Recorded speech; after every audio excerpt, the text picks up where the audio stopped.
आदाब नाजरीन, Saiyaara news TV में आपका खैर मकदम है। आइए देखते हैं कुछ अहम खबरें। DCP south zone mister P Sai Chaitanya IPS ने आज मीडिया से खिताब करते हुए कहा, फलकनुमा पुलिस ने कत्ल की साजिश में मुलव्विस 4 रुकनी गैंग को गिरफ्तार किया और उनके कब्जे से 3 दरांती, 3 चाकू, 2 बाइक और 2 मोबाइल फोन्स को जब्त किया गया। मीर अशफाक अली, मोहम्मद सुभान खान और मोहम्मद जमील खान और एक सीसीएल को पुलिस ने गिरफ्तार किया और 3 मजीद मुलजिमीन मफरूर है। मुलजिमान को फलकनुमा पुलिस ने रिमांड पर भेज दिया। ACP Falaknuma Sheikh Jahangir, SHO mister Raghavendra इस मौके पर मौजूद थे। నిన్న ఫలక్నామా పోలీస్ వారు ఒక మర్డర్ పథకాన్ని అమలు చేయడానికి ప్రయత్నిస్తామని పట్టుకోవడం జరిగింది. 4 అక్యూజ్ పట్టుకోవడం జరిగింది. ఈ జైతూన్ హోటల్ నాగులబండ దగ్గర వీళ్ళు మర్డర్ చేయడానికి ప్లాన్ చేస్తుంటే దాని పథకాన్ని విఫలం చేశారు పోలీసులు. పట్టుకున్న అక్యూజ్ పేరు Mir Ashfaq Ali alias Aamir Khan, Mohammed Subhan Khan alias Subhan, Mohammed Jameel Khan alias Khaja Khan మరియు ఒక బాయ్ జూనియర్. ఈ 4 పట్టుకోవడం జరిగింది. వాళ్ళ దగ్గర నుంచి 3 కత్తులు, 2 బైక్స్, 3 పికెల్స్, గొడవలు, 2 ఫోన్లు పట్టుకోవడం జరిగింది. అయితే ఈ మొత్తం దీని యొక్క ఇంటెన్షన్ ఏంటంటే, యాక్చువల్లీ మోటివ్ ఏంటంటే, ఆమీర్ ఖాన్ అనే మెయిన్ అక్యూజ్ ఎవరైతే ఉన్నారో తను లాడ్ బజార్లో వ్యాపారం చేస్తూ ఉంటాడు. అతని బావ అయిన సడ్డగొడుకు అయిన నాజిమ్తో కొన్ని రోజుల నుంచి గొడవ జరుగుతూ ఉంది. అయితే ఒకరోజు నాజిమ్ని ఇతను కొట్టడం జరిగింది ఆమీర్ ఖాన్.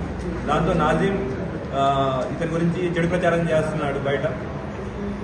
అలానే ఆమీర్కి నాజిమ్ వాళ్ళ వైఫ్ మీద బ్లాక్ మ్యాజిక్ చేసి రోజు గొడవలకు కారణం అవుతున్నాడు, అతనే కారణం అవుతున్నాడని కూడా ఇంకొక కక్ష పెంచుకున్నాడు. సో ఆమీర్కి 2 కారణాలు అయిపోయినాయి. ఒకటేమో తన గురించి చెడు ప్రచారం చేస్తున్నాడు, తర్వాత వాళ్ళ వైఫ్తో గొడవలకు కారణం ఇతనే అనుకుని ఎట్లయినా ఇతన్ని అంతమందించాలని మిగతా తన దోస్తులు ఎవరైతే ఉన్నారో ఫర్హాన్, సుబాన్ ఖాన్, జమీల్ ఖాన్, ఇమ్రాన్ ఖాన్, చోటా ఫర్హాన్, ఇంకో బాయ్ జూనియర్తో కలిసి కత్తులు, ఇతరత్ర సామాన్లు తయారు చేసుకుని తెచ్చుకుని అటాక్ చేయడానికి, నిన్న జైతూన్ హోటల్లో అటాక్ చేయడానికి ప్లాన్ చేస్తున్నాడు.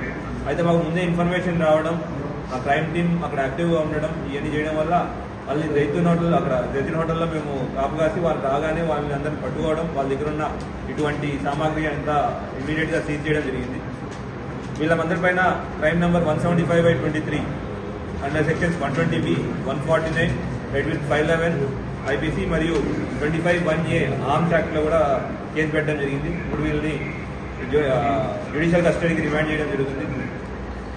ఈ మొత్తం ఆపరేషన్ ఏదైతే ఉందో అడిషనల్ డీసీపీ షేక్ జహంగీర్ గారు, ఇన్ఛార్జ్ ఫలక్నామా డివిజన్, వారి నేతృత్వంలో, వారి ఆధ్వర్యంలో ఇన్స్పెక్టర్ ఫలక్నామా రాఘవేందర్ మరియు ఎస్ఐలు నాగరాజు, రవికుమార్, తర్వాత మా constable Mohammed Riyazuddin, E S Vinay Kumar, D Shiva అందరూ కలిసి ఈ ఆపరేషన్ సక్సెస్ చేశారు. ఇలాగా ఒక క్రైమ్ని జరగకుండా సక్సెస్ఫుల్గా ఆపడం జరిగింది. అలానే ఈ యొక్క సందర్భంగా ప్రజలందరికీ పోలీస్ సైడ్ నుంచి విజ్ఞప్తి, ఎటువంటి క్రైమ్ జరిగే ఆస్కారం ఉందని మీకు అనిపించినా, లేదంటే మీకు ఎటువంటి అనుమానం వచ్చినా ఇమీడియట్గా లోకల్ పోలీస్కి ఇన్ఫర్మేషన్ ఇవ్వండి.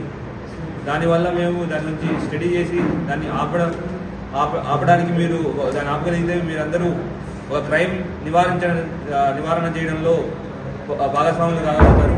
అట్లానే మన సొసైటీ ఇంకా సేఫ్ అండ్ సెక్యూర్ సొసైటీగా ముందుకు వెళ్ళడానికి భాగస్వాములు అవుతారు. అందరికీ ధన్యవాదాలు.